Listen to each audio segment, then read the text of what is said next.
Bien, bonjour à tous. J'ouvre cette séance du Conseil municipal et je laisse la parole à notre DGS pour procéder à l'appel, s'il vous plaît. Mesdames, Messieurs, bonsoir.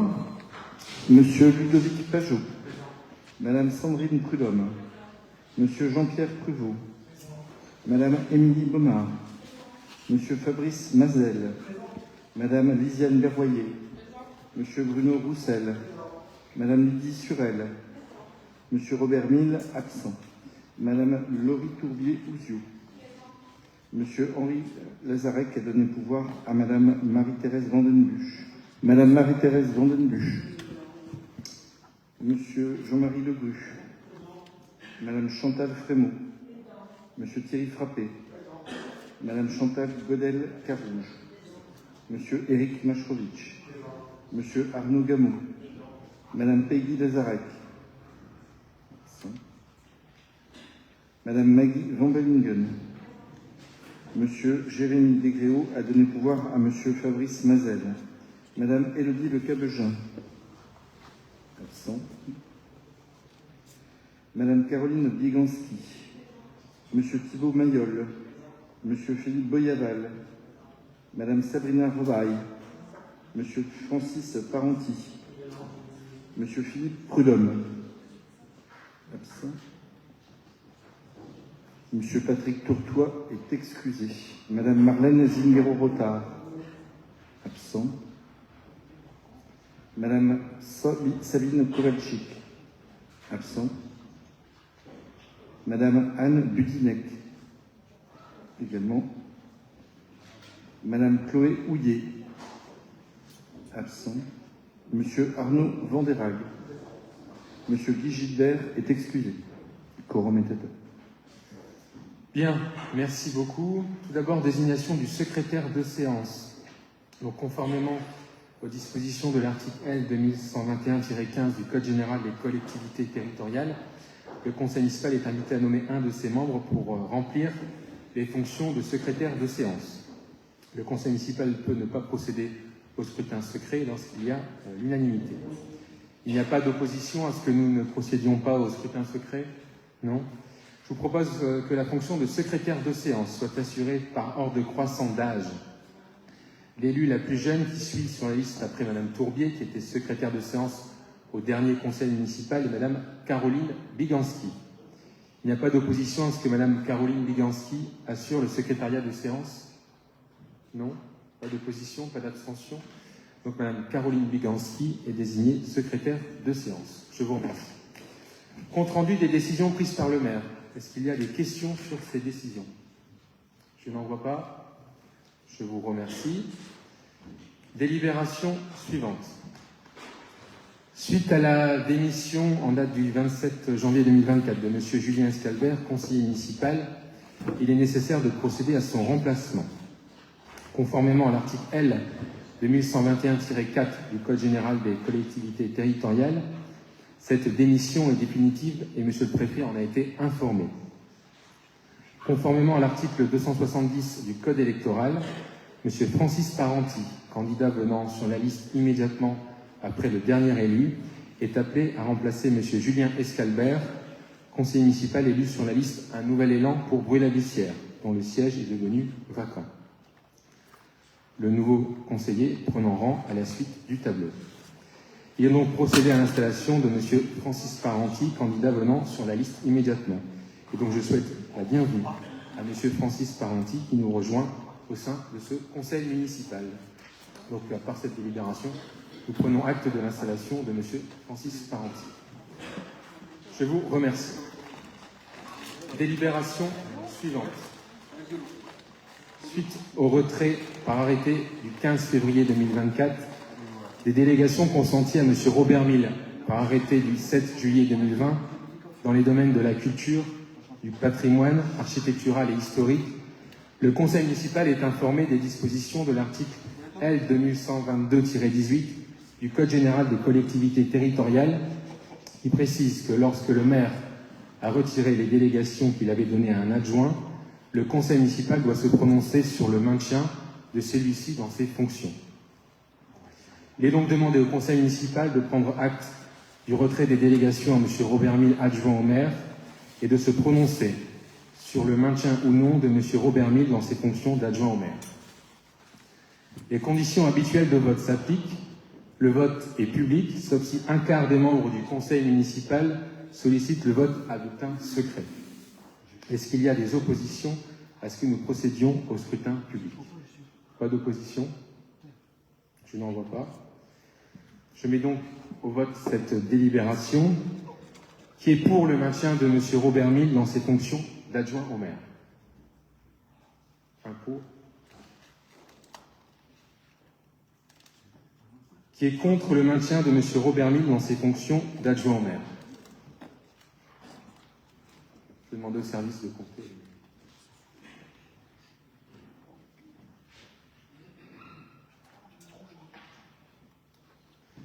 Qui s'abstient?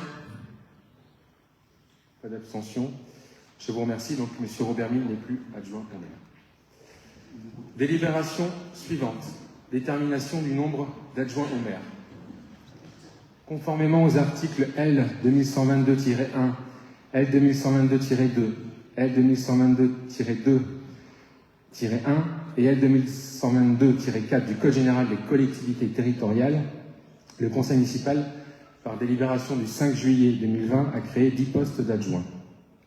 Suite à l'avis favorable du Conseil municipal du non-maintien en qualité d'adjoint au maire de M. Robert Mille, un poste d'adjoint au maire sera vacant et le Conseil devra délibérer dans le délai de 15 jours afin de se prononcer sur son remplacement.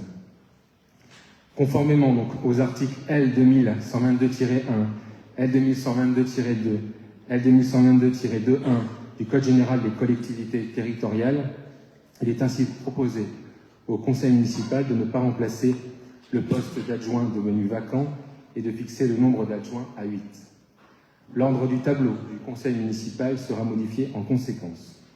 Il est demandé au Conseil municipal de bien vouloir ne pas remplacer le poste d'adjoint au maire vacant et de fixer le nombre d'adjoints au maire à 8. Je mets au vote cette délibération. Est-ce qu'il y a des oppositions, des abstentions? Une abstention. Cette délibération est adoptée. Je vous remercie. Point suivant, approbation du procès-verbal de la séance du 7 décembre 2023.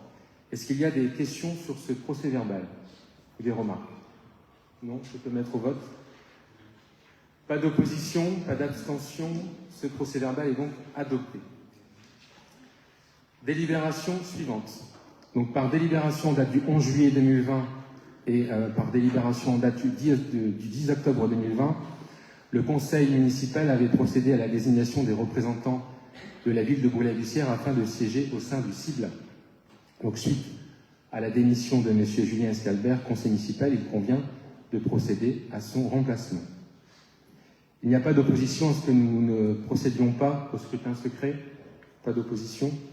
Donc, pour le groupe de la majorité municipale, nous avons reçu la candidature de Mme Lisiane Berroyer. Est-ce qu'il y a d'autres candidatures? Je n'en vois pas. Je peux mettre au vote. Qui est contre la désignation de Mme Lisiane Berroyer pour siéger au sein du CIBLA? Qui s'abstient? Une abstention. M. Van der Haeg. Qui est pour? Mme Lisiane Berroyer. Qui est pour? Mme Lisiane Berroyer est donc désignée pour siéger au sein du CIBLA. Délibération suivante. Donc, par délibération en date du 11 juillet 2020, le conseil municipal avait procédé à la désignation des représentants de la ville de Bruley-Bussière afin de siéger au sein de Forum Solidarité du Bruésy. Donc, suite à la démission de M. Julien Escalbert, conseiller municipal, il convient de procéder à son remplacement. Il n'y a pas d'opposition à ce que nous ne procédions pas au scrutin secret. Je vous remercie. Donc, pour le groupe de la majorité municipale, nous avons reçu la candidature de M. Francis Parenti. Il n'y a pas d'opposition à ce que M. Francis Parenti soit désigné pour siéger au sein de Forum Solidarité du Bruésy. Pas d'abstention. Une abstention. Donc M. Francis Parenti est désigné pour représenter la commune au sein du Forum Solidarité du Bruésy en remplacement de M. Julien Escalbert. Délibération suivante. Donc, par délibération en date du 11 juillet 2020, le conseil municipal avait procédé à la désignation des représentants de la ville de Bruley-Bussière afin de siéger au sein de l'association Sport, Loisirs, Culture. Suite à la démission de M. Julien Escalbert, conseiller municipal, il convient de procéder à son remplacement. Il n'y a pas d'opposition à ce que nous ne procédions pas au scrutin secret. Je vous remercie. Donc, pour le groupe de la majorité municipale, nous avons reçu la candidature de Mme Sabrina Robaille. Je mets au vote. Est-ce qu'il y a des oppositions à la désignation de Mme Sabrina Robaille pour siéger et représenter la commune en remplacement de M. Julien Escalbert au sein du SLC? Pas d'opposition. Est-ce qu'il y a des abstentions? Une abstention. Donc Mme Sabrina Robaille est désignée pour siéger au sein de l'association Sport, Loisirs, Culture pour représenter la commune de Bruley-Bussière. Je vous remercie. Délibération suivante.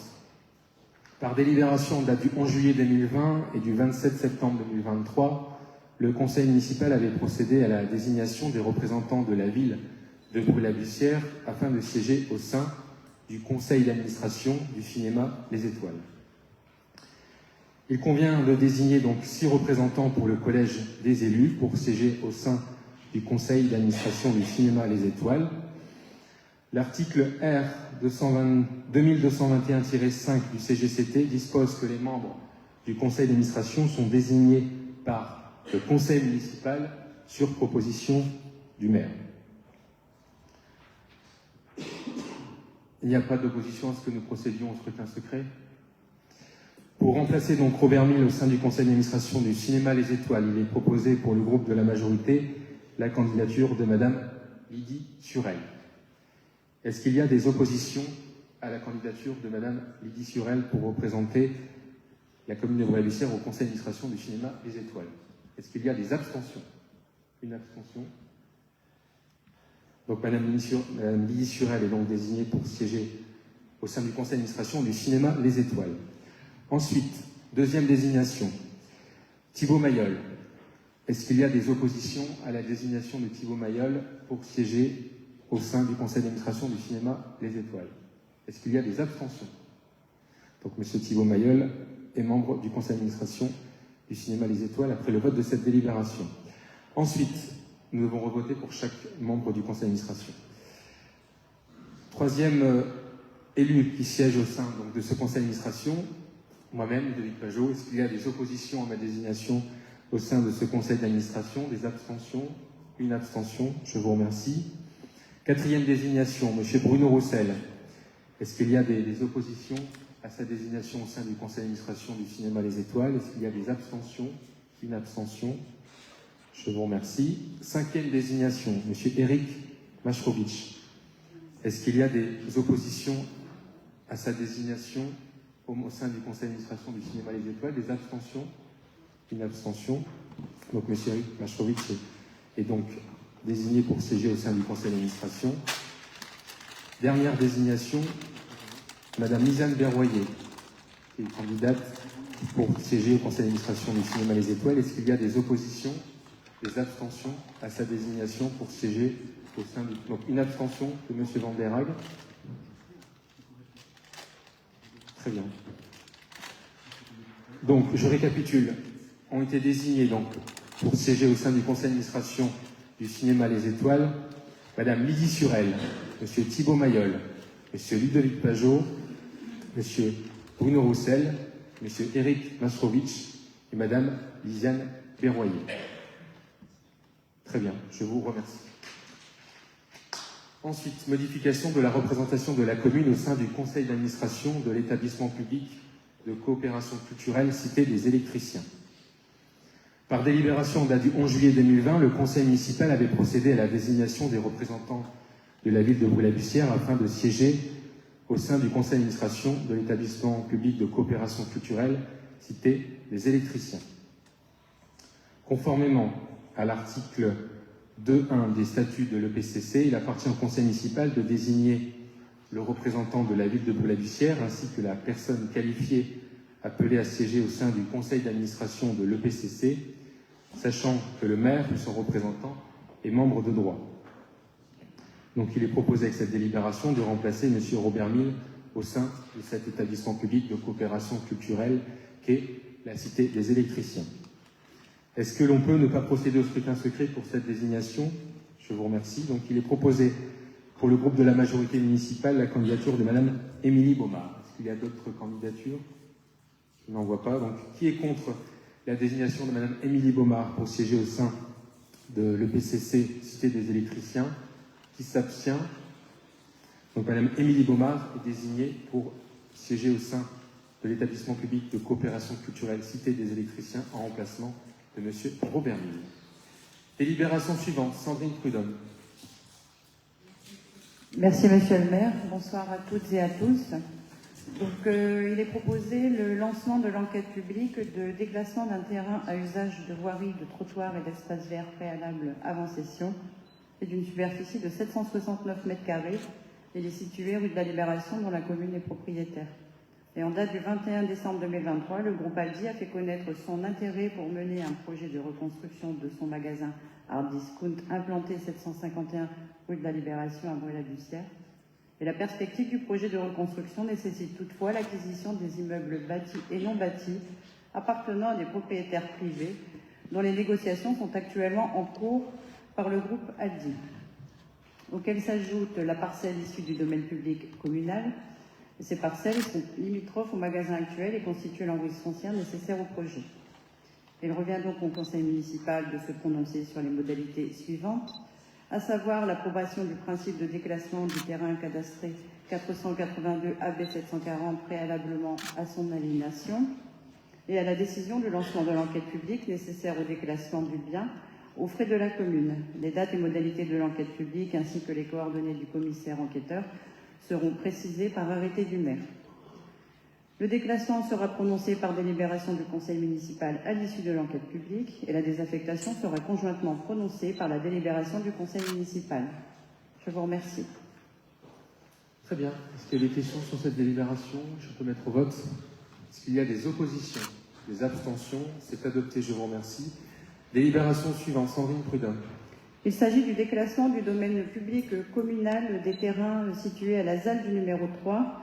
Et lors du conseil municipal, en date du 30 octobre 2021, un avis favorable a été émis afin d'autoriser, dans l'intérêt de la commune, le transfert des voiries et des espaces verts au profit de la communauté d'agglomération Béthune-Bruay-Artois-Lys-Romagne des emprises communales, le tout représentant une superficie totale d'environ 20 172 m².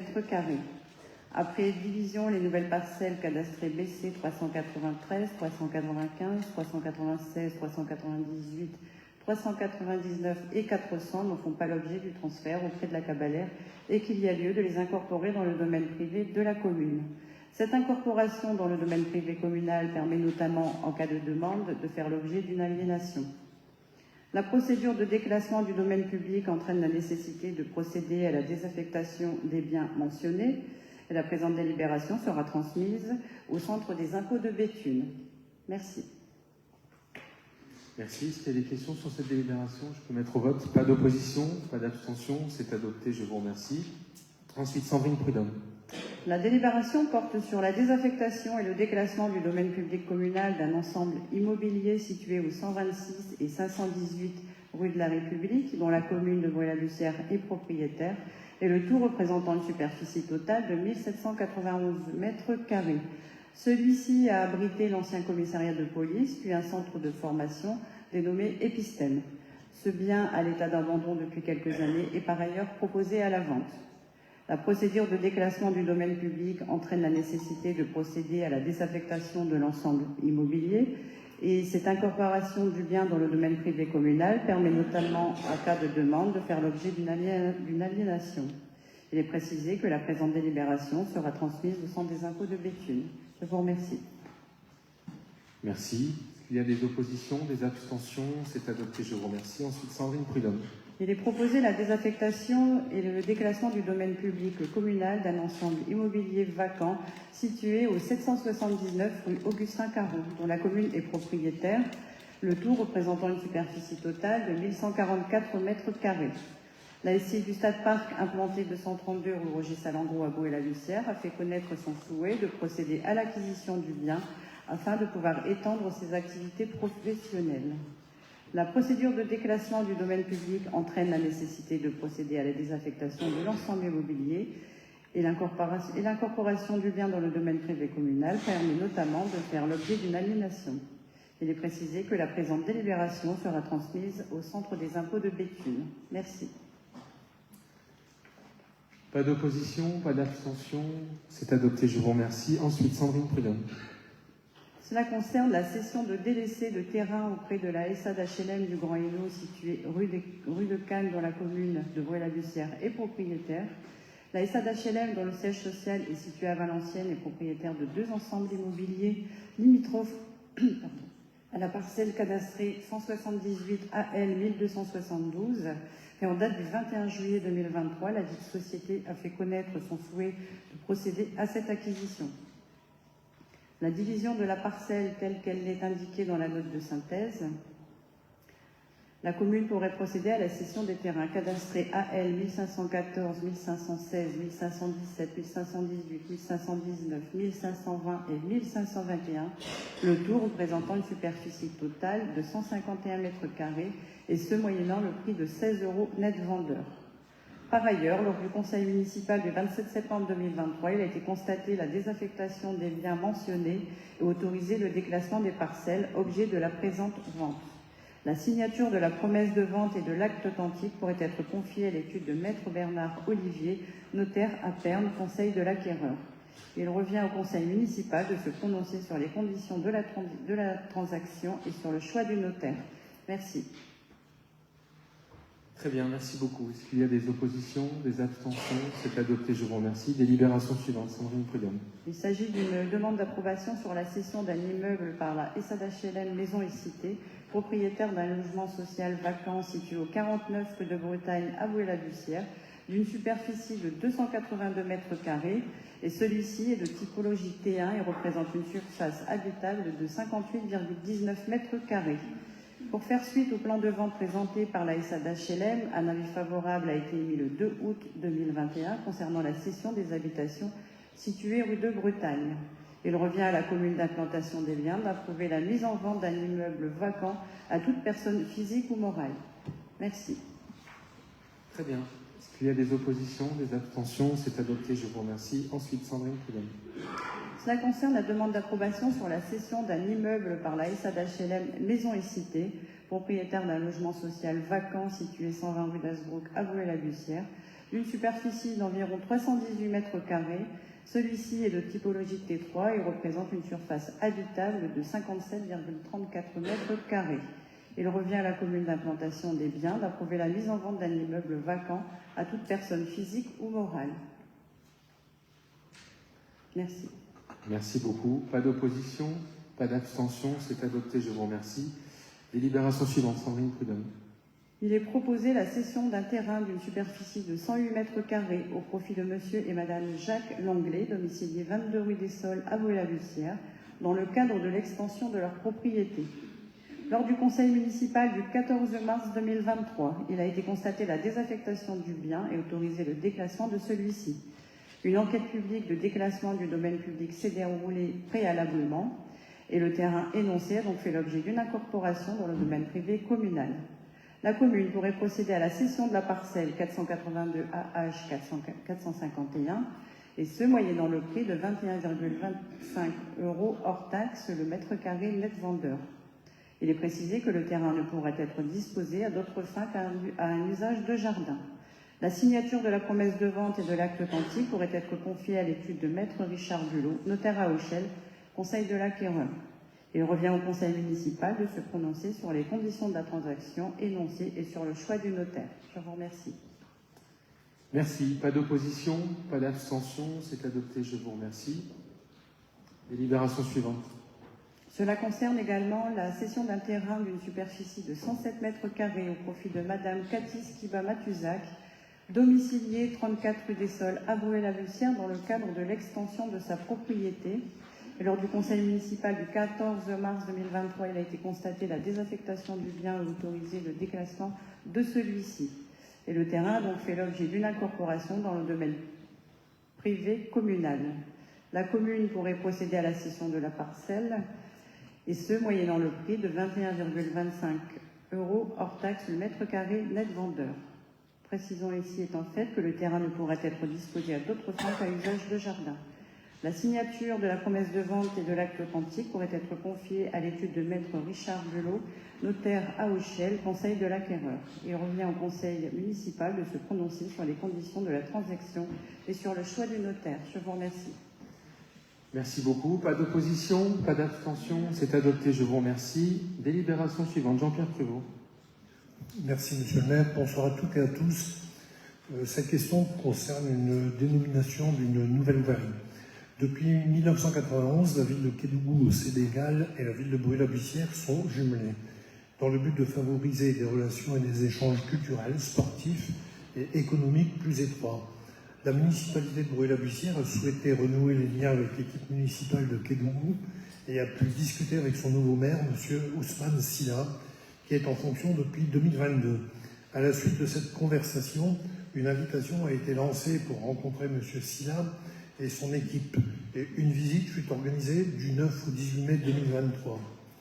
À la suite de la visite de M. le maire à Kédougou au Sénégal, une seconde rencontre a eu lieu à l'occasion des vœux de la municipalité à la population le samedi 20 janvier 2024, où M. Ousmane Silla, maire de Kédougou, a pu s'exprimer auprès de la population de notre ville. C'est à cette occasion que M. le maire a émis le souhait de proposer auprès de notre assemblée délibérante la dénomination de rue de Kédougou, la chaussée nouvellement créée dans le cadre de la construction de la résidence Les Maisons de Marianne, implantée au sein du quartier du Stade Parc, rue Lucie et Raymond Aubrac. Cette dénomination permet de renforcer les liens d'amitié et de coopération entre les deux villes et de graver le nom de la ville de Kédougou dans une rue de notre commune. Très bien, donc il s'agit d'une nouvelle rue qui sera évidemment créée en lien avec la construction de la résidence intergénérationnelle dont nous avons posé la première pierre il y a quelques jours. C'est un beau projet de 87 logements avec aussi des lots libres autour de la résidence et avec donc une nouvelle voirie qui sera créée et qu'on vous propose de nommer rue de Kédougou. Est-ce qu'il y a des oppositions, des abstentions à cette délibération? C'est adopté, je vous remercie. Délibération suivante, Jean-Pierre Prévost. Cette question concerne également une dénomination de voirie. Depuis 1964, la ville de Frondenberg en Allemagne et la ville de Bruay-la-Bussière sont jumelées dans le but de favoriser des relations et des échanges culturels, sportifs et économiques plus étroits.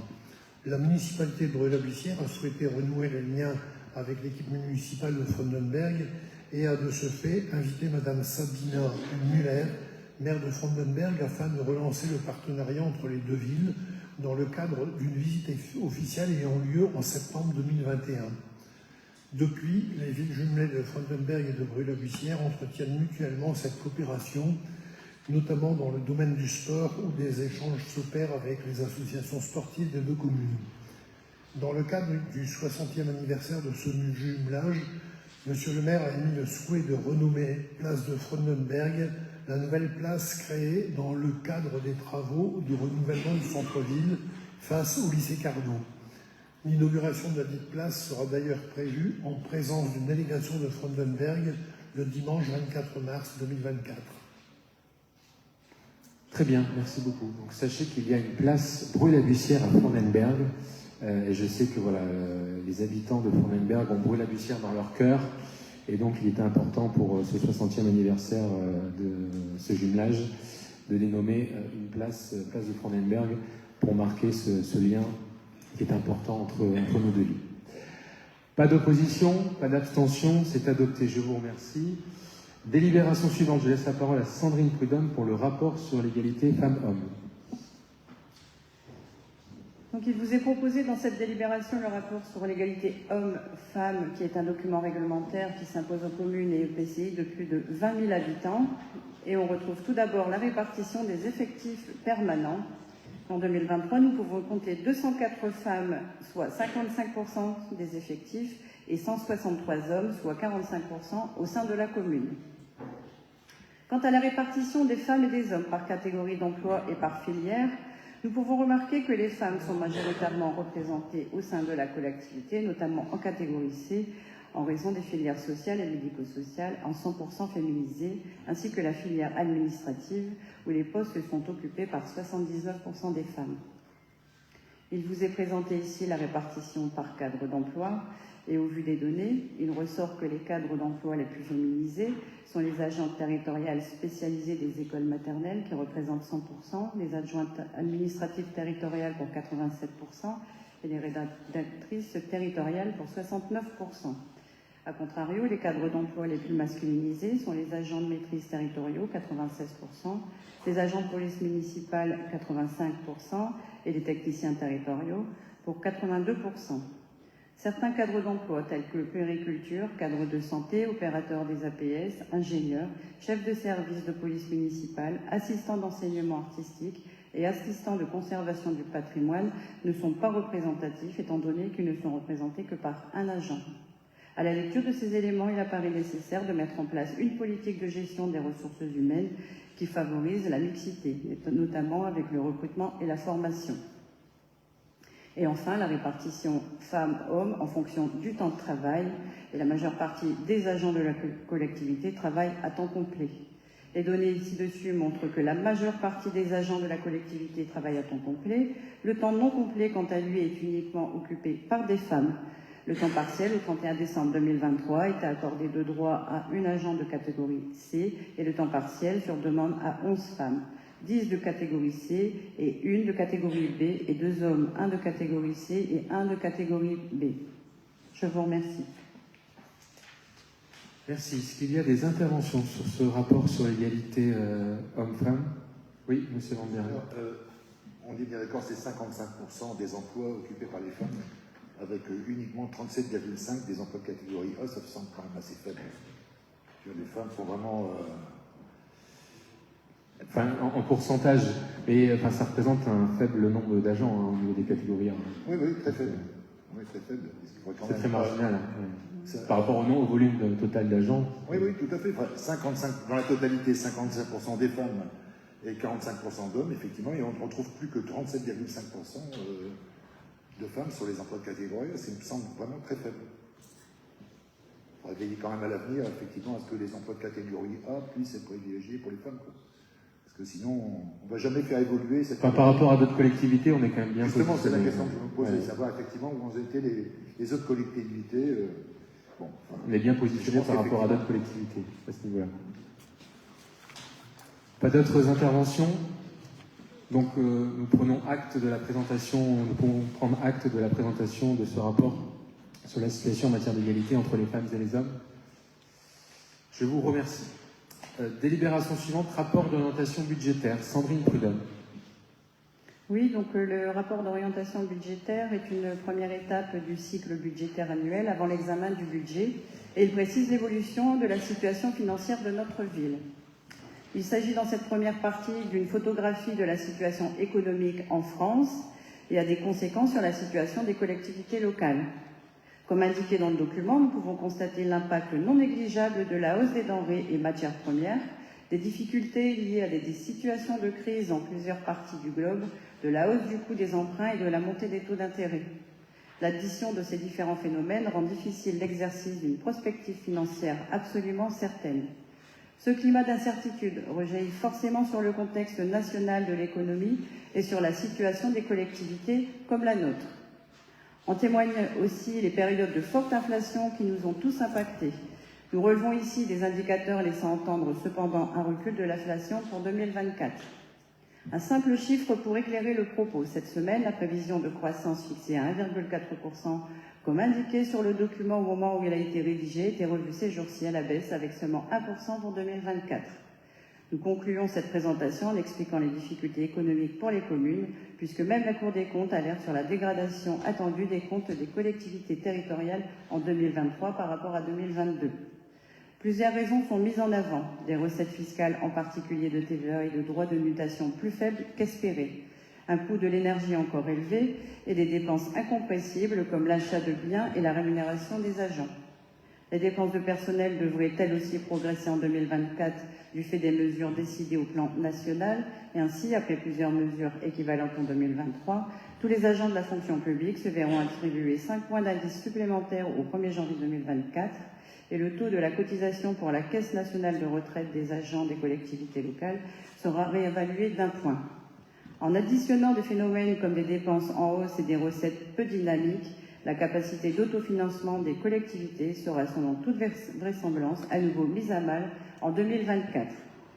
Nous mettons enfin à disposition dans le document un tableau récapitulatif des principales mesures du projet de la loi de finances 2024 intéressant les collectivités locales. En deuxième partie, il vous est présenté les éléments financiers de la commune, avec tout d'abord les données générales.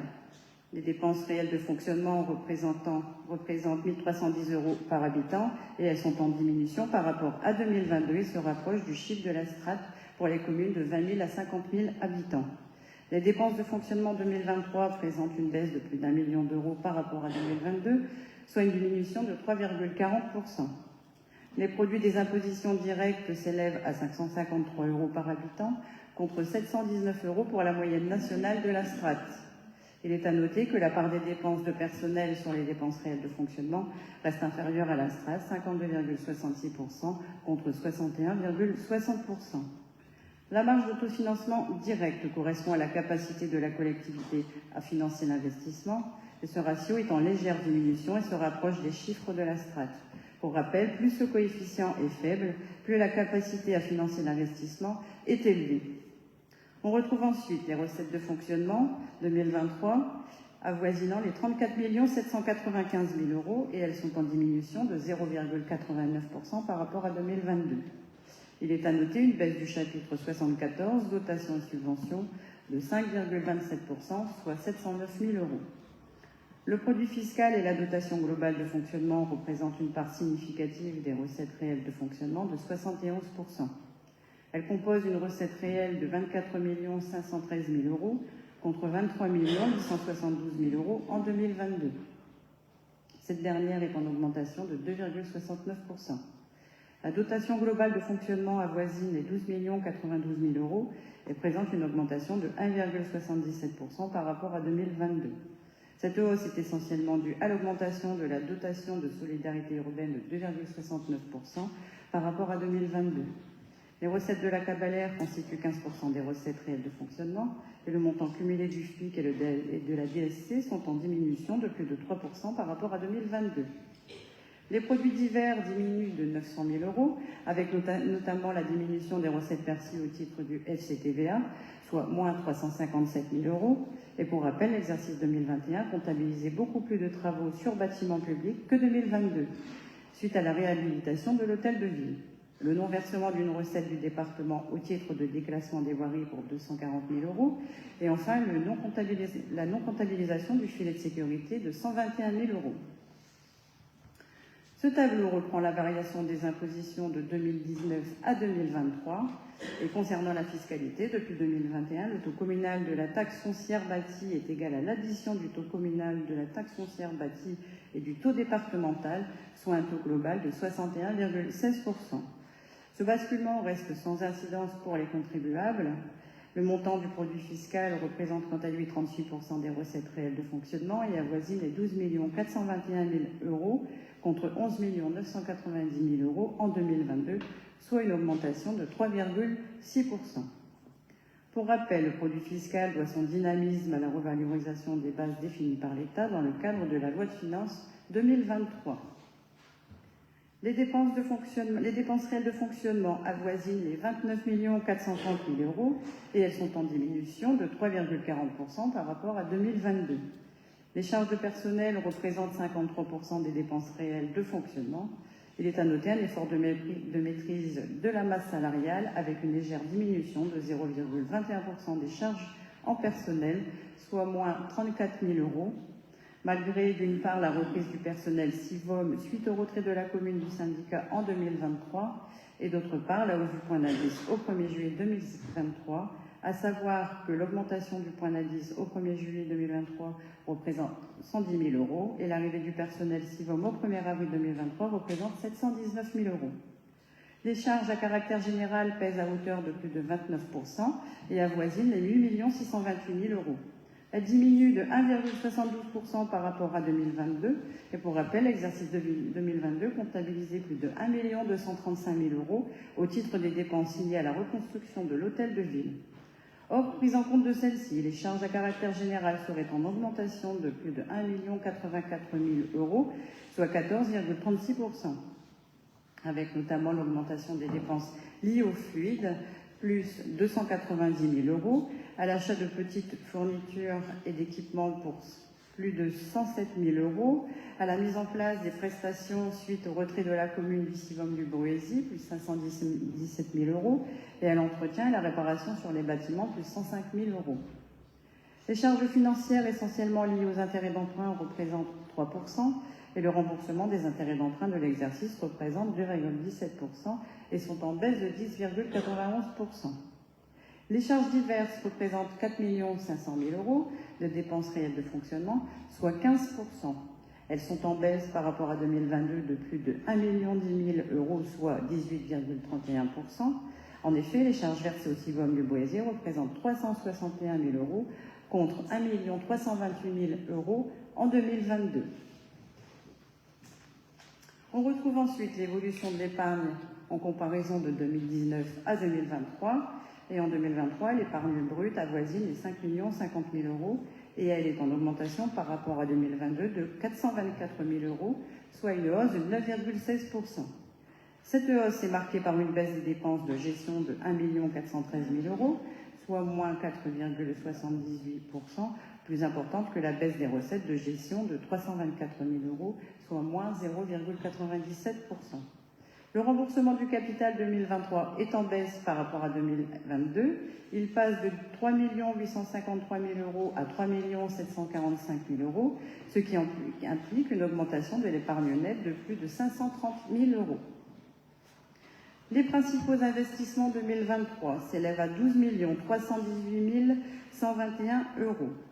Et ils concernent l'aménagement des espaces publics dans le cadre du nouveau programme national de renouvellement urbain pour un montant de 5 286 016 euros, les travaux sur les bâtiments publics de la commune, dont les bâtiments scolaires et plus particulièrement sur la poursuite de la rénovation du groupe scolaire Loubet pour un montant de 2 862 571 euros, mais également sur les travaux de voirie comme la rue Promenade Kennedy, rue du Corps du Bois, la phase 2 de la rue Émile Basely, ainsi que la réfection du parking de l'espace culturel Grosmy pour un montant de 2 351 483 euros. Pour rappel, le montant total des équipements 2022 représentait plus de 8 367 000 euros contre 12 318 000 euros en 2023, soit une augmentation de 3 951 000 euros. Ce graphique représente le désendettement de la commune, toujours sur la période de 2019 à 2023. Et au 31 décembre 2023, l'endettement de la ville se monte à 33 152 000 euros. Les emprunts contractualisés par la ville sont à 74,54% des emprunts à taux fixe et à 25,46% des emprunts indexés sur le livret A. La dette de la commune ne comporte aucun risque puisqu'elle se trouve dans la zone 1A de la charte Glissler. L'ensemble des emprunts est réparti d'une part selon l'indice 1 euro et d'autre part selon la structure A, représentant les emprunts à taux fixe ou à taux variable simple. La capacité de désendettement est de 12 ans et 3 mois au 31 décembre 2023 du fait de la mobilisation de l'emprunt 2023 pour 5 400 000 euros. Elle reste conforme à la loi de finances 2024 qui incite les communes de la strate à rester dans la fourchette de surveillance de 11 à 13 années.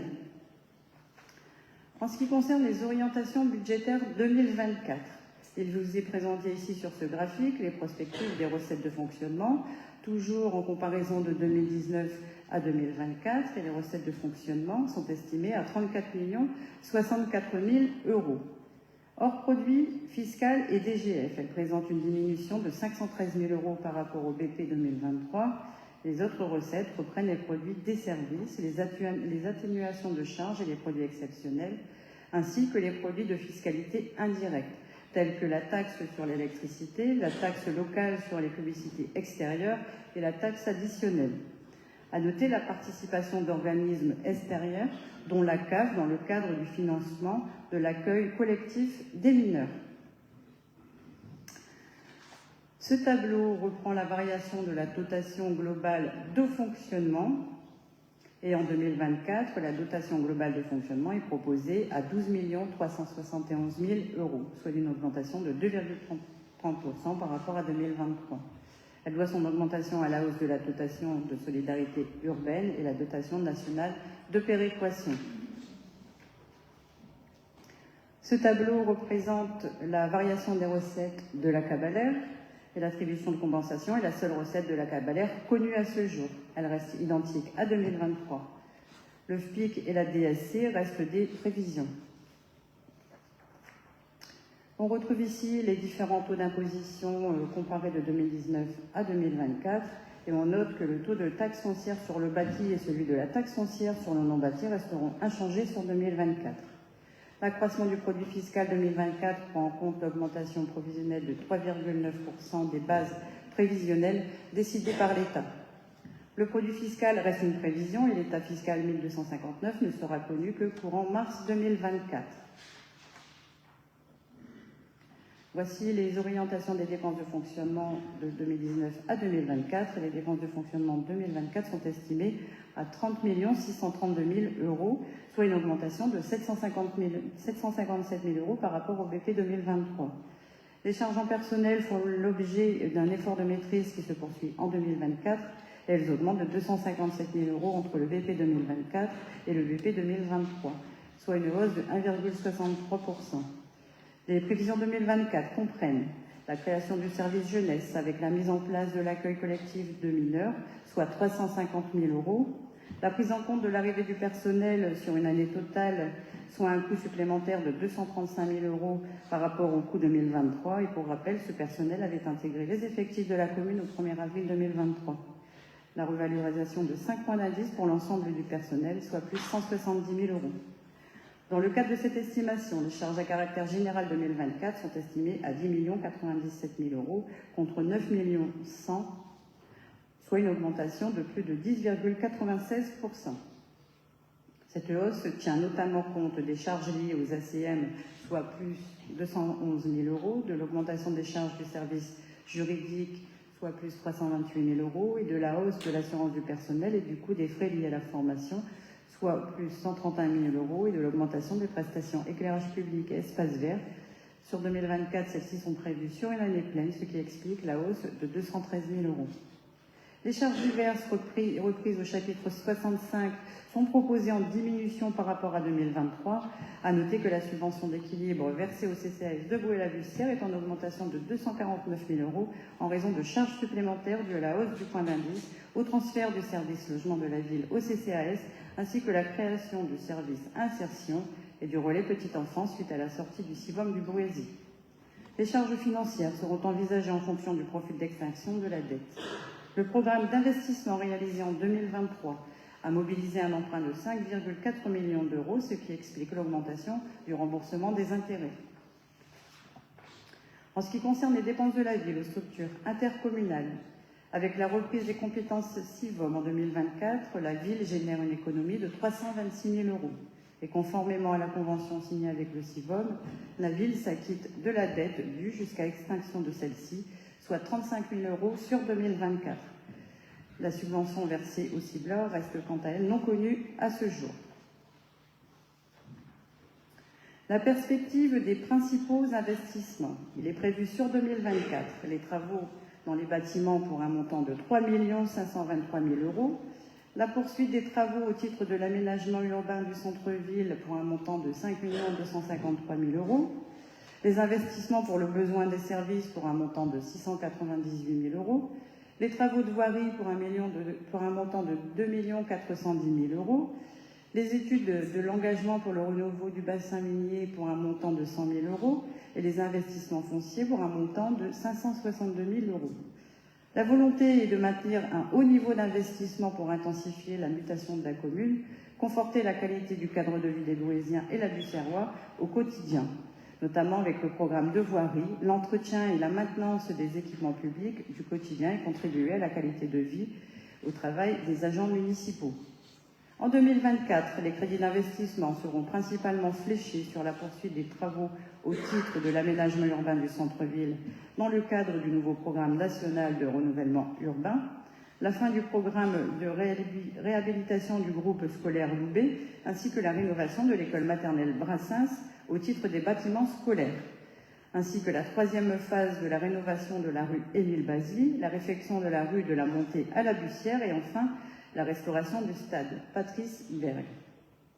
Ce haut niveau d'investissement est possible grâce aux nombreuses subventions obtenues, et notamment par le biais de la dotation politique ville et la dotation de soutien à l'investissement local permettant la modernisation de nos équipements à hauteur de 1 441 000 euros, mais également grâce au fonds de concours de la communauté d'agglomération de Béthune, Bruay, Artois, Romane et de la région des Hauts-de-France dans le cadre du nouveau programme national de renouvellement urbain à hauteur de 2 138 000 euros.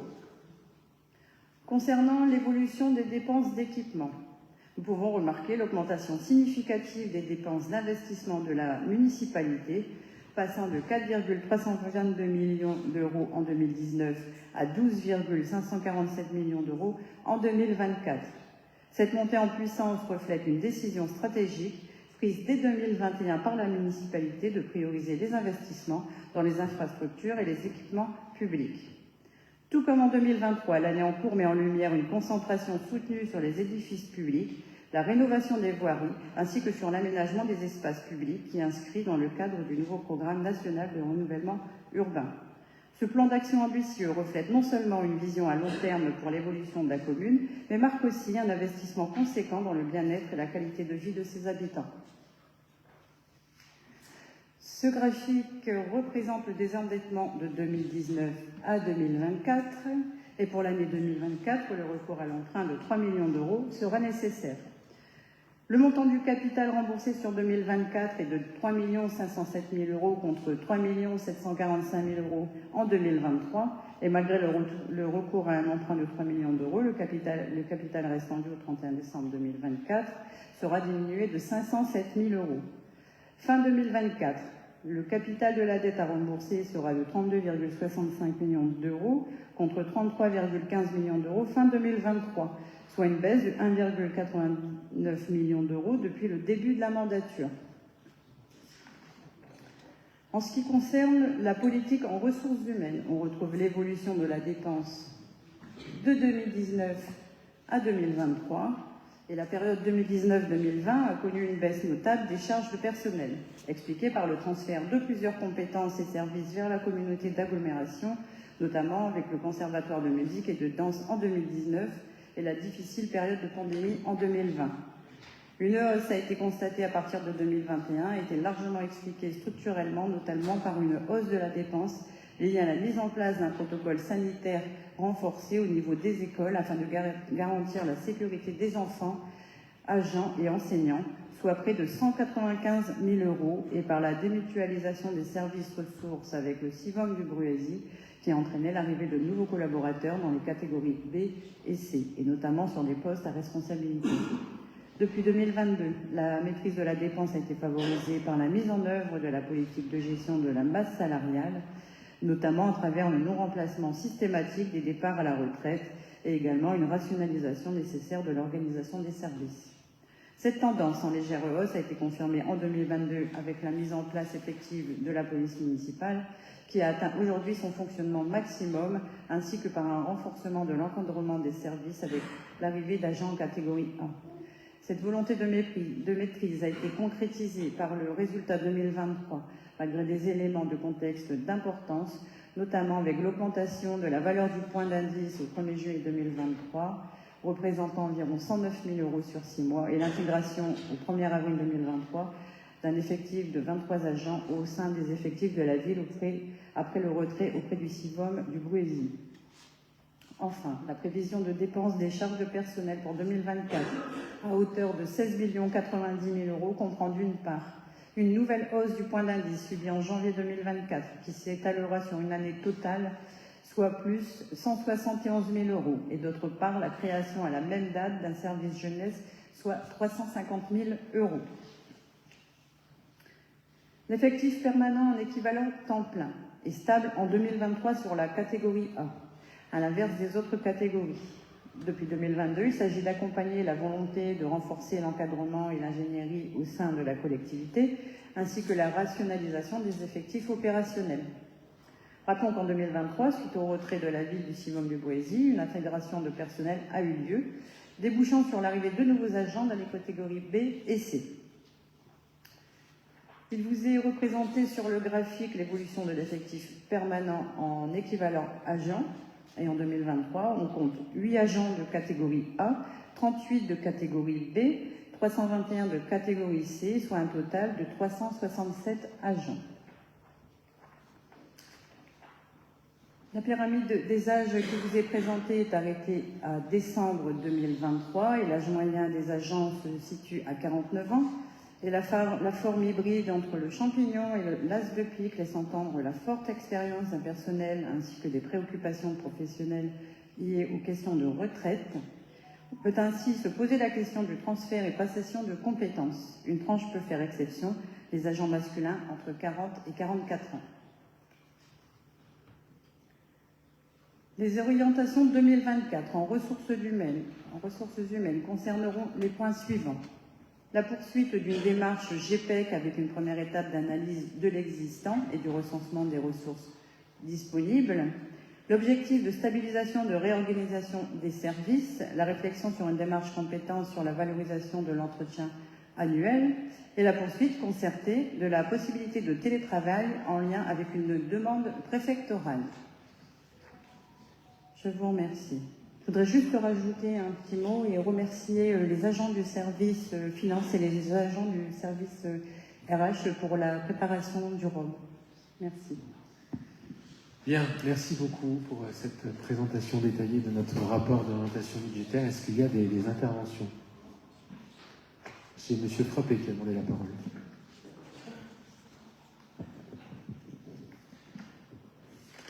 Merci Monsieur le maire, bonsoir à toutes et à tous et merci de me permettre cette mise au point sur les dotations de l'État aux collectivités. En moyenne, ces dotations de l'État et des autres organismes publics représentent jusqu'à 30% des moyennes des dotations, des ressources globales d'une collectivité. C'est donc dire leur importance dans la vie des collectivités.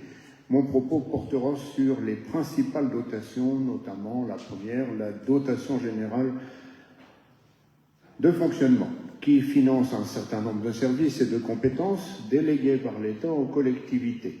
Son montant total a dépassé 27 milliards en 2023, 27 milliards d'euros pour l'ensemble des collectivités locales. En septembre 2023, le président a affirmé que d'un strict point de vue comptable, cette dotation n'a pas été baissée par l'État à l'échelle du pays. Le 25 septembre, le gouvernement annonce une nouvelle augmentation de 220 millions d'euros de la dotation générale de fonctionnement et porte son montant à 27,16 milliards d'euros. Sur un plan purement mathématique, c'est une augmentation, effectivement. Mais si on lit entre les lignes, cette annonce d'une hausse de la DGF ne tient pas compte du taux annuel de l'inflation qui, lui, a explosé depuis 2020, comme l'indique l'INSEE, de 0,5% en 2020 Ce taux est passé en 2023 à 4,9%. Depuis longtemps, une indexation de la dotation globale de fonctionnement est demandée sur ce niveau de l'inflation. Si cette dotation avait été indexée en 2023, cela aurait conduit à une augmentation de 1,3 milliard d'euros et non pas de 220 millions d'euros d'augmentation. Et en fait, c'est un recul du pouvoir d'action des collectivités locales. Avec ce recul, s'ajoute pour certaines collectivités une baisse de la dotation estimée à en moyenne plus de la moitié des communes et des intercommunalités. À cette dotation globale de fonctionnement s'ajoute le dispositif Fonds vert, nouveau dispositif destiné à renforcer la performance environnementale des collectivités, à adapter leur territoire au changement climatique et améliorer le cadre de vie. Le gouvernement avait annoncé sa pérennisation et son renforcement à hauteur de 2,5 millions d'euros dès 2024. Voici une semaine, le ministre de l'économie, Bruno Le Maire, a décidé de réduire ce fonds vert de 400 millions d'euros. Il a également annoncé restreindre le budget des ministères pour un montant de 10 milliards d'euros et réduit le taux de croissance du PIB de 1,4 à 1%, l'INSEE estimant cette croissance à 0,9%. Bercy demande en plus aux collectivités de limiter l'évolution de leurs dépenses à 0,5% sous le taux d'inflation. D'autres facteurs viennent mettre à mal les finances des collectivités, l'augmentation du coût de l'énergie, l'augmentation du point d'indice, l'augmentation du coût des matières premières. Il faut ajouter la suppression de la taxe d'habitation depuis 2 ans qui a pour conséquence une refonte de la fiscalité locale et une hausse de la taxe foncière passée de 3,4 à 7,1% actuellement. Ces hausses sont nationales et totalement indépendantes des décisions des communes. La forte inflation vient aussi tirer cette taxe vers le haut. L'augmentation généralisée des prix détermine des valeurs locatives cadastrales dont dépend l'assiette de cet impôt. Plus les valeurs grimpent, plus l'assiette et la taxe augmentent. De même, la suppression progressive de la contribution sur la valeur ajoutée des entreprises, ancienne taxe professionnelle, entraînera pour les finances publiques la perte de 1 milliard d'euros par an. Cette suppression a été finalement reportée au 1er janvier 2027. Elle altérera fortement le budget des communes, 53% de ces résultats du montant recueilli étant initialement destinés aux communes.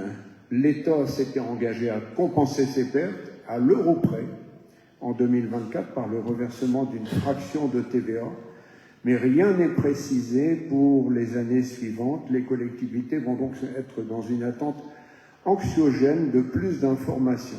En conclusion, à l'inverse de l'État, les collectivités, elles, ont des budgets en équilibre. Elles représentent 8% de la dette publique.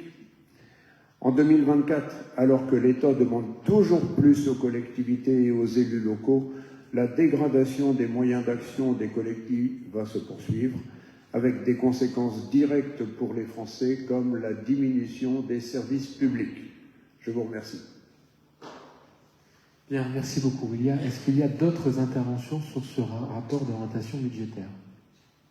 Non.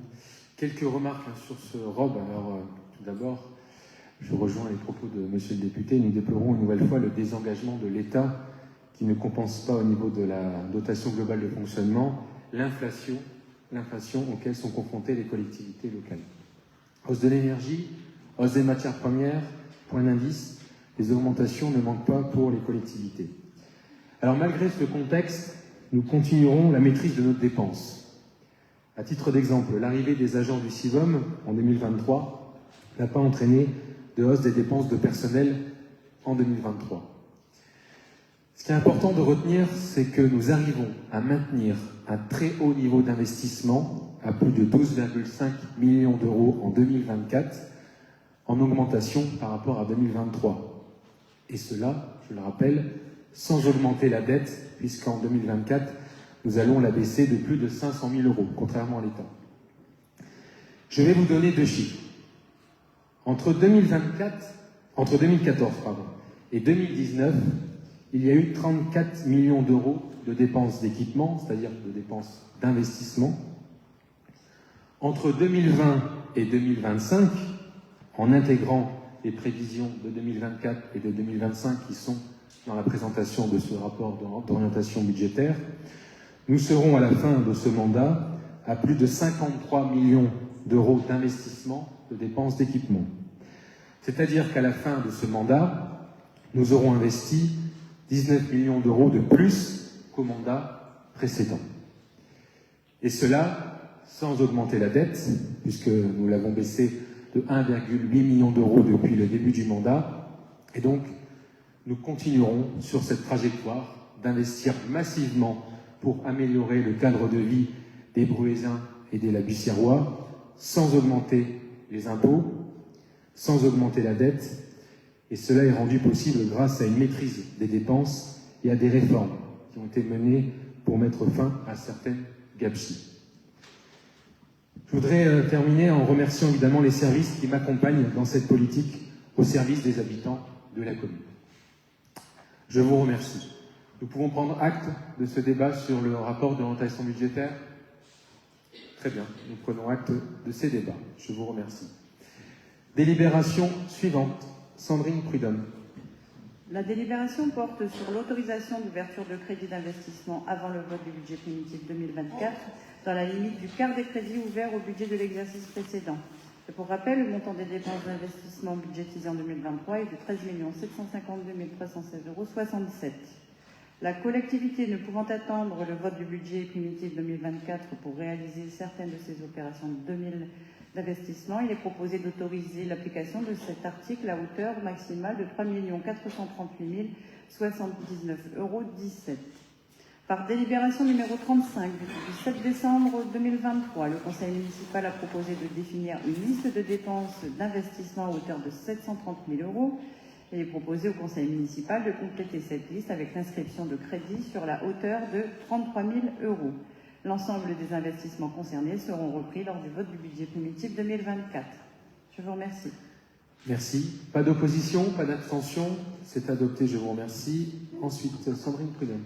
Il est proposé dans cette délibération l'approbation d'un protocole transactionnel concernant le litige opposant la commune de Bois-la-Bussière aux époux Lim dans le cadre de leurs occupations d'un local commercial et de leur demande de rétrocession et d'indemnisation suite à l'exercice d'un droit de préemption. Les époux Lim occupent des locaux à usage de commerce et d'habitation situés au 81 rue Henri Cadot à Bois-la-Bussière depuis le 5 septembre 2023, date à laquelle ils ont acquis le fonds de commerce existant et y compris le droit au bail des locaux issus d'un bail commercial en date du 13 novembre 1980 pour un prix de 65 000 €. À leur entrée dans les lieux, les époux Lim ont réalisé des travaux d'aménagement et d'embellissement dans les locaux pour un montant de 30 000 €. Le bail n'a jamais fait l'objet d'un renouvellement, de sorte qu'à l'issue de la première période des 9 ans, il est devenu à durée indéterminée. La commune ayant un projet de rénovation du centre-ville avec pour conséquence la démolition, entre autres, de l'immeuble dans lequel sont implantés les locaux occupés par les époux Lim, elle leur a délivré un congé par acte extrajudiciaire en date du 27 juin 2022 de quitter les lieux pour le 31 décembre 2022. La commune ne pouvant leur proposer un local équivalent de remplacement, elle leur a proposé, conformément à la loi, de payer l'indemnité d'éviction à laquelle ils pourraient justifier avoir droit. Les époux Lim ont refusé de quitter les locaux à cette date et sont toujours occupants depuis le 31 décembre 2022. Depuis juin 2013 jusqu'en décembre 2022, les époux Lim n'ont que partiellement réglé leur loyer à la commune. Ils sont également redevables d'une indemnité d'occupation sur l'année 2023 correspondant au loyer annuel qu'ils auraient dû payer. Par ailleurs, le 10 avril 2012, les époux Lim s'étaient portés acquéreurs de l'immeuble pour un prix de 85 000 €. Cependant, l'établissement public foncier des Hauts-de-France, en sa qualité de délégataire d'un droit de préemption de la commune sur le lieu de situation de l'immeuble, a finalement préempté l'immeuble dont l'achat était projeté par les époux Lim. Et à ce titre, l'EPF des Hauts-de-France est présent à la signature de ce protocole. L'EPF a ensuite rétrocédé la propriété de l'immeuble à la commune le 13 juillet 2018. Les époux Lim ont contesté l'exercice de ce droit de préemption et ont demandé la rétrocession de l'immeuble à leur profit, ainsi qu'une indemnisation pour les préjudices économiques et moraux subis à hauteur de 390 000 € en 2019, qu'ils ont revalorisé à une somme de près de 450 000 € suite aux congés reçus. Diverses procédures sont en cours devant le tribunal administratif de Lille et devant le tribunal judiciaire de Béthune, opposant les époux Lim à la commune et à l'EPF. Les époux Lim ont également contesté le congé. Des pourparlers ont eu lieu entre la commune, l'EPF et les époux Lim, assistés de leurs conseils respectifs. Grâce à ces échanges, les points de vue se sont exprimés et rapprochés. Les parties ont accepté des concessions réciproques et de ce fait, en application des articles 2044 à 2052 du Code civil, sans aucune reconnaissance du bien fondé des réclamations et reconnaissance de responsabilité, ont entendu mettre un terme amiable aux différends qui les opposent en concluant un protocole transactionnel.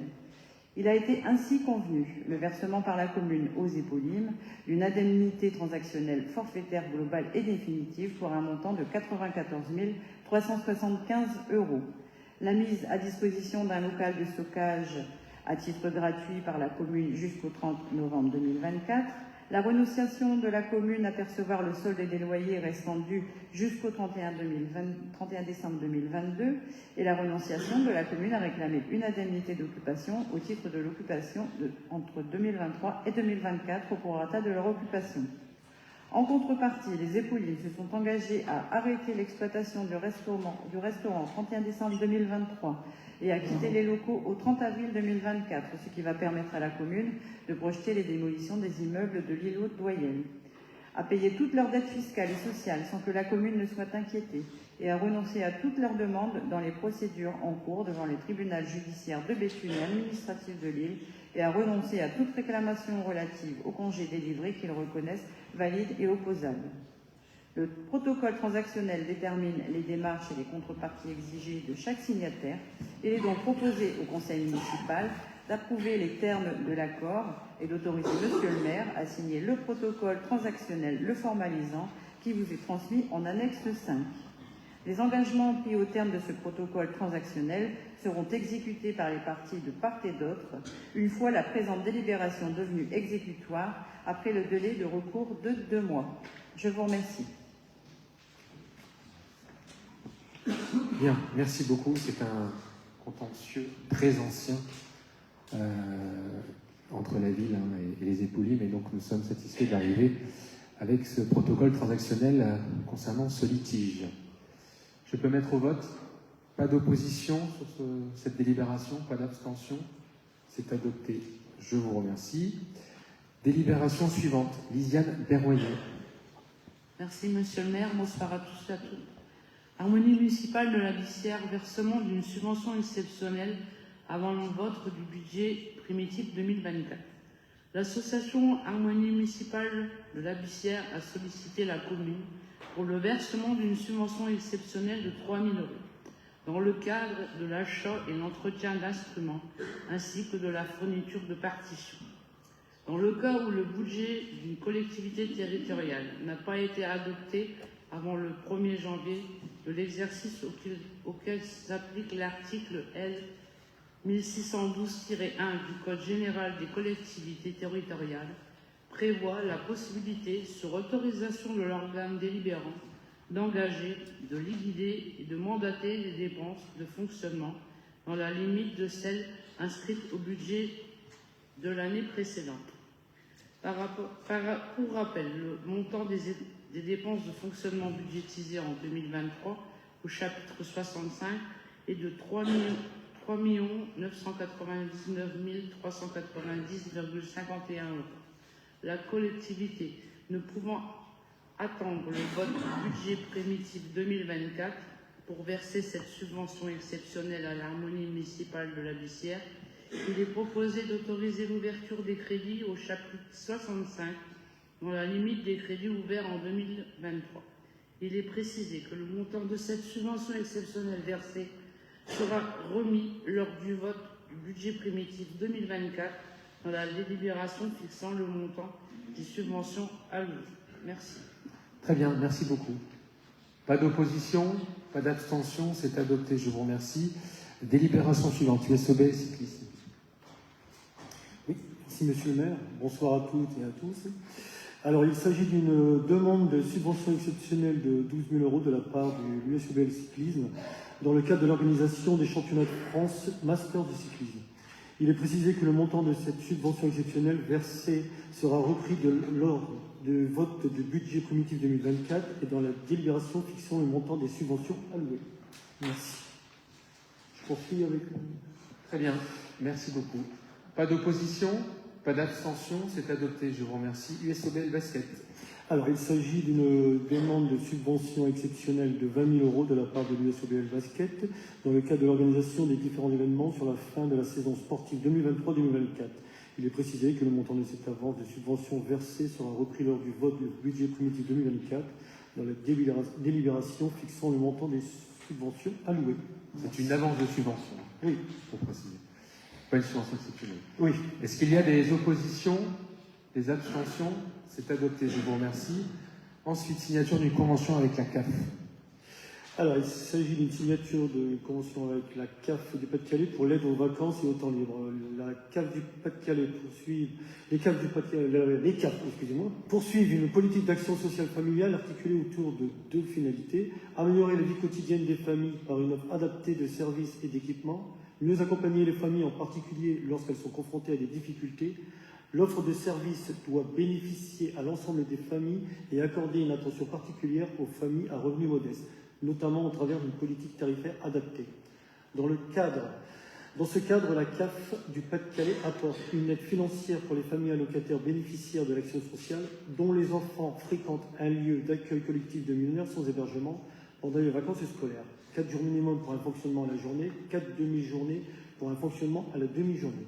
Une participation complémentaire adossée à la première à destination des gestionnaires.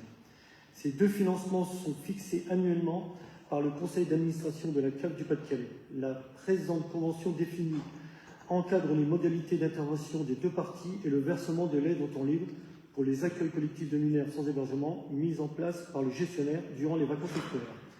La commune de Bruy-la-Bussière, le gestionnaire, s'engage à mettre en œuvre un projet éducatif de qualité avec un personnel qualifié et un encadrement adapté et proposer des activités ouvertes à tous les publics en respectant les principes d'égalité de traitement. Offrir un service de qualité accessible à tous, répondant aux besoins du public, en recherchant sa participation et en respectant les règles de confidentialité. Adopter une politique tarifaire adaptée aux ressources contributives des familles en déduisant obligatoirement de la facturation faite aux familles le montant de l'aide indiqué sur la notification aide au temps libre, délivrée par la Caisse d'allocation familiale. Faire mention de l'aide apportée par la CAF dans les informations et documents administratifs destinés aux familles et dans toutes les interventions, déclarations publiques, communiqués, publications, affiches et messages Internet. Respecter sur toute la durée de la Convention les dispositions légales et réglementaires en vigueur, transmettre dans les délais impartis les pièces justificatives nécessaires détaillées en annexe. La Caisse d'allocation familiale du Pas-de-Calais s'engage à, en contrepartie du respect des engagements mentionnés ci-dessous, à apporter sur la durée de la présente convention le versement de l'aide au temps libre en faveur des familles et à la partie adossée à la première en faveur du gestionnaire. L'aide globale de la CAF est versée sous forme d'une aide partenaire. Aucune aide directe n'est versée aux familles. Elle figurera au budget de la ville de Bruy-la-Bussière. Merci. Merci. Pas d'opposition, pas d'abstention. C'est adopté, je vous remercie. Ensuite, médiathèque municipale, Lisanne Berroyer.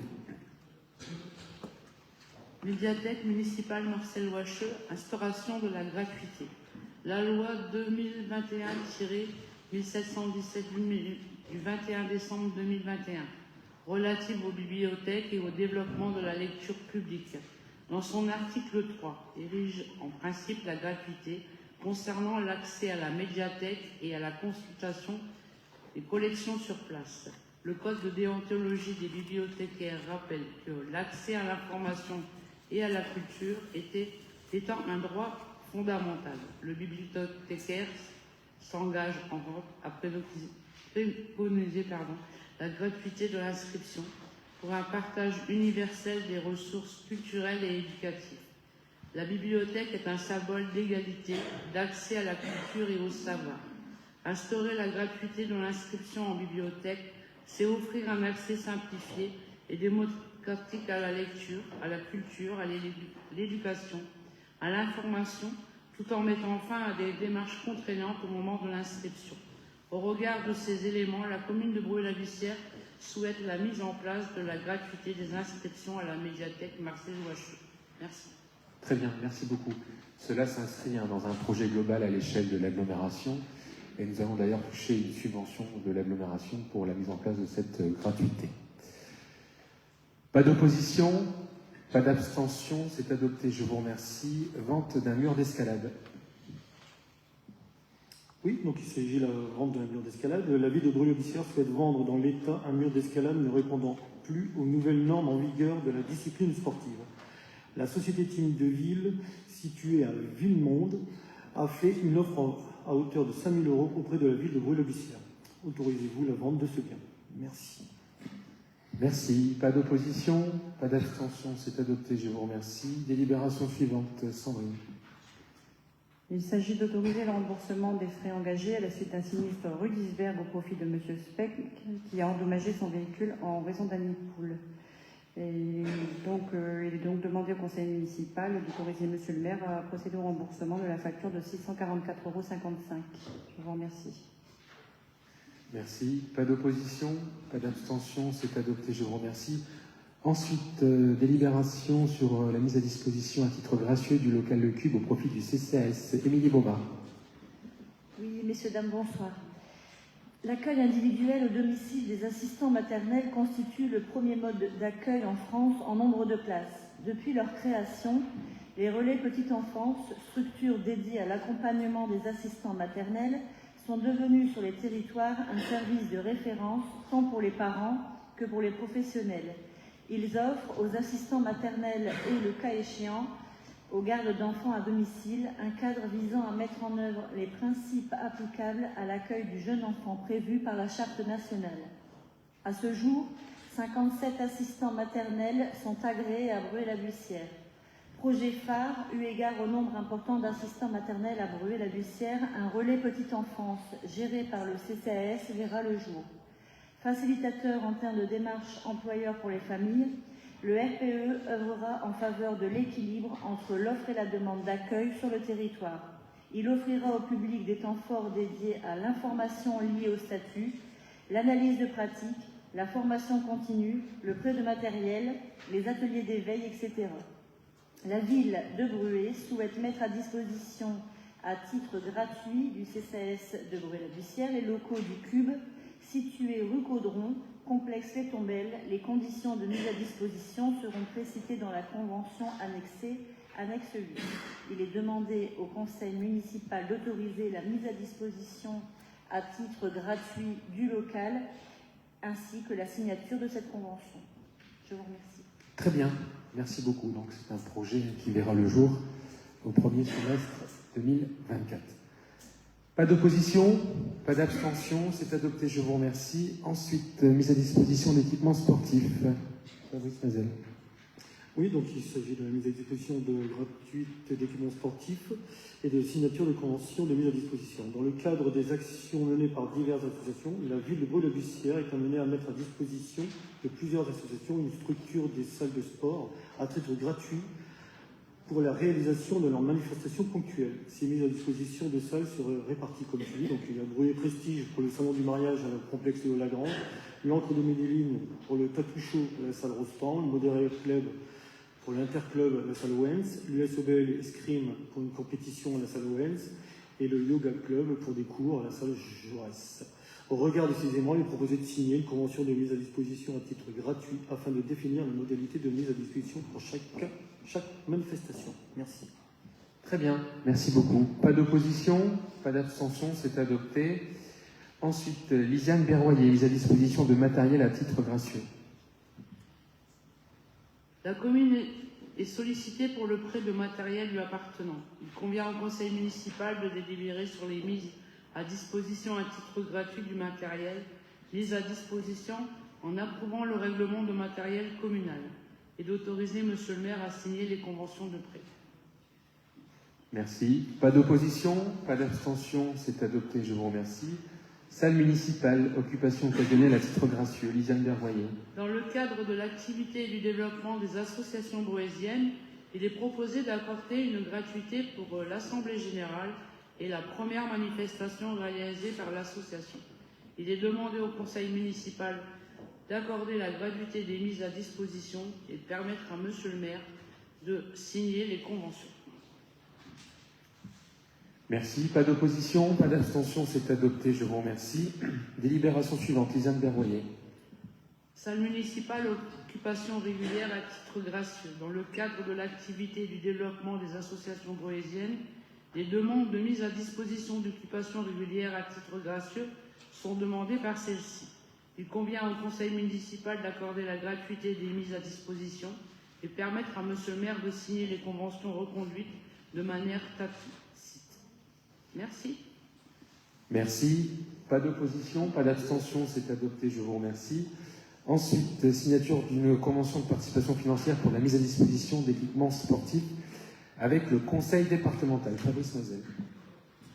Oui, donc il s'agit donc de la signature de convention de participation pour la mise à disposition d'équipements sportifs pour le conseil départemental du Pas-de-Calais avec le collège Signoret et le collège Roustan. La ville de Bruy-la-Bussière est propriétaire d'équipements sportifs. Elle s'engage à mettre à disposition aux établissements scolaires des installations sportives. La ville de Bruy-la-Bussière met à disposition au profit du collège Signoret et du collège Roustan des équipements sportifs. Afin de respecter les conditions d'utilisation de ces équipements, il convient de signer des conventions entre la ville de Bruy-la-Bussière et le département du Pas-de-Calais. Ces conventions seront effectives pour l'année scolaire 2023-2024. À cet effet, le coût des utilisations des équipements sportifs sera fixé dans la limite des subventions allouées par le département de rattachement. Pour l'année 2024, ce montant a été fixé à 16 656,25. Autorisez-vous la signature des conventions tripartites pour l'utilisation des équipements sportifs ainsi que l'encaissement de la recette correspondante. Merci. Merci beaucoup. Pas d'opposition, pas d'abstention, c'est adopté. Je vous remercie. Délibération suivante. Modification du tableau des effectifs. Donc, conformément à l'article L 313-1 du Code général des collectivités, de la fonction publique, les emplois de chaque collectivité sont créés par l'organe délibérant de la collectivité. Donc il appartient à l'Assemblée délibérante, compte tenu des nécessités de service, de modifier le tableau des emplois, et donc il est proposé de créer 2 emplois, à la fois à la médiathèque et au sein du service des affaires scolaires. Pas d'opposition, pas d'abstention, c'est adopté, je vous remercie. Délibération suivante, Jean-Pierre Prévost. La question suivante concerne le renouvellement du contrat de responsable du service des espaces verts et de la propreté urbaine. Par délibération en date du 27 février 2021, le conseil municipal a autorisé le recrutement d'une responsable de service des espaces verts et de la propreté urbaine sur la base d'un contrat à durée déterminée pour garantir l'encadrement des services, la planification et la réalisation des actions. Dans ce cadre, les missions assurées sont les suivantes: développer la qualité du cadre de vie et assurer une veille sur le territoire, c'est-à-dire assurer la propreté, favoriser le mieux vivre ensemble, gérer les nuisances, etc. Définir et mettre en œuvre des orientations stratégiques en matière d'espace de nature en ville, des choix écologiques et paysagers en cohérence avec les orientations politiques, l'élaboration de scénarios prospectifs à l'échelle du territoire, des quartiers et espaces publics. Participer à la mise en œuvre d'une politique de protection des espaces naturels, un plan de biodiversité, biodiversité, schéma sur la trame verte et bleue, avis sur le volet paysager dans le cadre de projets environnementaux communaux. Piloter la gestion des espaces de nature, faire des diagnostics, gestion différenciée, démarche d'éco-gestion, etc. Assurer une participation citoyenne spécifique aux espaces de nature, être à l'écoute des demandes des usagers, coproduction de projets, animation pédagogique. Définir une stratégie de fleurissement sur l'ensemble de la collectivité, mettre en place et évaluer les politiques territoriales et transversales en matière de développement durable. Animer, coordonner les équipes, assurer le contrôle des travaux. Le contrat arrivant à échéance, il conviendrait de le renouveler pour poursuivre le travail engagé depuis ces 3 dernières années. Pour garantir l'efficacité du travail effectué, il serait souhaitable de porter le renouvellement du contrat à une durée de 3 ans. Je vous remercie. Très bien, merci beaucoup. J'en profite pour remercier les services pour le travail effectué depuis maintenant plusieurs années au niveau de l'entretien des espaces verts et aussi de la reprise d'un certain nombre de parterres. Et nous aurons cette année la visite du jury des villes et villages fleuris. Et donc je tenais à remercier vraiment les services pour le travail qui est effectué afin d'embellir notre ville. Pas d'opposition, pas d'abstention, c'est adopté. Je vous remercie. Délibération suivante, Jean-Pierre Prévost. Cette délibération concerne le renouvellement du contrat du responsable de service voirie. Par délibération en date du 10 avril 2021, le conseil municipal a autorisé le recrutement d'un responsable de service voirie sur la base d'un contrat à durée déterminée pour garantir l'encadrement du service, la planification et la réalisation des actions. Dans ce cadre, les missions assurées sont les suivantes: organisation de l'activité du service, management du personnel, gestion des commandes de matériaux et l'occasion de matériel, gestion du matériel, gestion du budget de service, gestion des marchés publics spécifiques au service, gestion des travaux en régie dans le domaine de la voirie communale, suivi des travaux de voirie externalisés, suivi des prestations de vidéoprotection comme référent technique. Le contrat arrivant à échéance, il conviendrait de le renouveler pour poursuivre le travail engagé depuis ces 3 dernières années. Pour garantir l'efficacité du travail effectué, il serait souhaitable de porter le renouvellement du contrat à une durée de 3 ans. Je vous remercie. Merci. Pas d'opposition, pas d'abstention. C'est adopté. Je vous remercie. Ensuite, Fabrice Mazel. Oui, donc il s'agit de la mise à disposition de 3 agents du service des sports de la ville de Breuil-la-Bussière en faveur du CCAS de Breuil-la-Bussière dans le cadre des ateliers seniors. Le service senior de la ville de Breuil-la-Bussière dépend désormais du CCAS de Breuil-la-Bussière. La ville de Breuil-la-Bussière met à disposition au profit du CCAS des agents du service des sports afin d'animer les ateliers organisés par le service senior. Une nouvelle convention de mise à disposition de personnel avec le CCAS de Breuil-la-Bussière devra être établie afin de préciser le personnel mis à disposition, les durées et les modalités de la mise à disposition. Au regard de la délibération numéro 20 du 14 mars 2023 et dans le cadre de l'augmentation des activités au sein du service senior, il est nécessaire de modifier le nombre d'agents et le volume horaire de mise à disposition des agents du service des sports par la mise en place d'une nouvelle convention de mise à disposition. Donc il y a un agent à 11h30, un agent à 10h30 et un agent à 6h. Merci. Merci. Pas d'opposition, pas d'abstention. C'est adopté. Je vous remercie. Ensuite, Sandrine Prudhomme. Il s'agit d'une délibération annuelle concernant la mise à disposition d'un véhicule par le conseil municipal à ses membres et aux agents de la commune lorsque l'exercice de leur mandat ou de leur fonction le justifie. Et le bon entretien de ces véhicules et les contraintes juridiques qui s'imposent à la commune, à ses agents et élus nécessitent que les utilisations soient informées des conditions relatives à leur poste. À cet effet, cette délibération cadre annuelle définit les conditions d'utilisation et les obligations de chacun et traite aussi le cas particulier des véhicules avec autorisation de remisage à domicile. Cette délibération attire l'attention sur les risques encourus par tout conducteur qui ferait un usage anormal d'un véhicule de service. Il est donc proposé au conseil municipal de n'accorder aucun véhicule de fonction, d'accorder, outre les agents en astreinte, 5 véhicules de service avec remisage à domicile pour nécessité absolue de service et d'approuver les modalités de mise à disposition d'un véhicule aux membres du conseil municipal et agents de la commune. Je vous remercie. Merci. Pas d'opposition, pas d'abstention. C'est adopté. Je vous remercie. Délibération suivante. Fabrice Mazel. Oui, donc il s'agit de la modification du règlement intérieur des accueils collectifs de mineurs et colonies, mercredi, petites et grandes vacances scolaires. La commune de Breuil-la-Bussière organise des accueils collectifs de mineurs les mercredis pendant les petites et les grandes vacances et des colonies. Lors de sa séance du 7 décembre 2023, le conseil municipal a adopté un règlement intérieur des accueils collectifs de mineurs. Ce dernier permet et organise les inscriptions et la perception des participations des familles à ces accueils de mineurs et colonies dans le budget de la collectivité. Ce règlement soumis à l'approbation de l'Assemblée délibérante le 7 décembre 2023 doit subir quelques ajustements.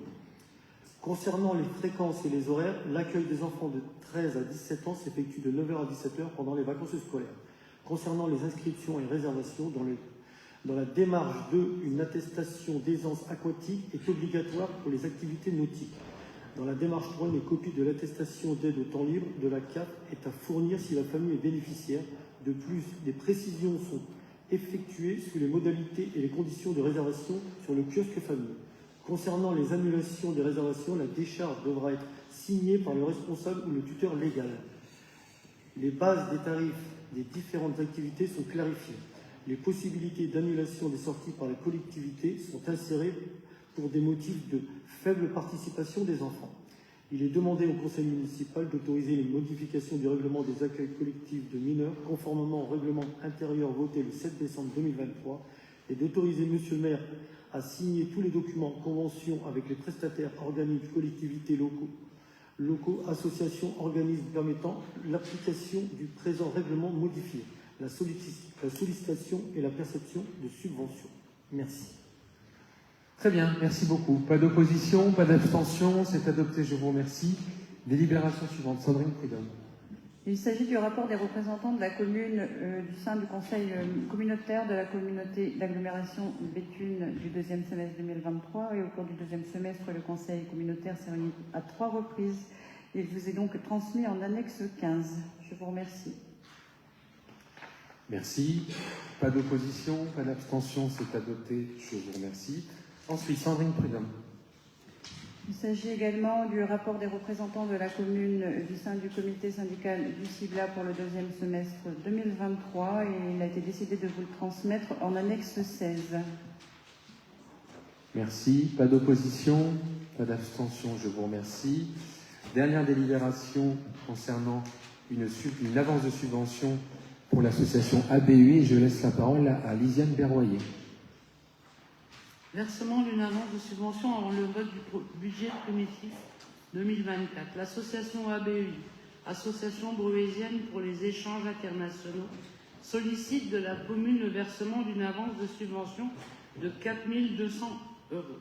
Dans le cadre de ces échanges internationaux avec l'Allemagne, et plus précisément pour les 60 ans du jumelage avec la ville de Fontainebleau et l'accueil d'une délégation allemande à Bruay-la-Bussière du 22 au 24 mars 2024.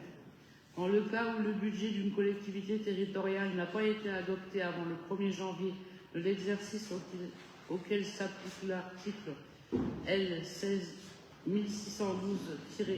du Code général des collectivités territoriales, prévoit la possibilité, sur autorisation de l'organe délibérant, d'engager, de liquider et de mandater les dépenses de fonctionnement dans la limite de celles inscrites au budget de l'année précédente. Pour rappel, le montant de ces dépenses de fonctionnement budgétées en 2023 au chapitre de 65 est de 3 999 390,51 €. La collectivité ne pouvant attendre le vote du budget primitif 2024 pour verser cette avance de subvention à l'association ABI, il est proposé d'autoriser l'ouverture du crédit au chapitre 65 pour la limite des crédits ouverts en 2022. Il est précisé que le montant de cette avance de subvention versée sera repris lors du vote du budget primitif 2024 et dans la délibération fixant le montant de ces subventions allouées. Merci.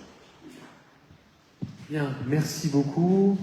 Je mets au vote cette délibération. Pas d'opposition, pas d'abstention, c'est adopté. Nous avons épuisé l'ordre du jour de ce conseil municipal. Je vous remercie pour votre présence et vous souhaite une bonne soirée. Merci beaucoup.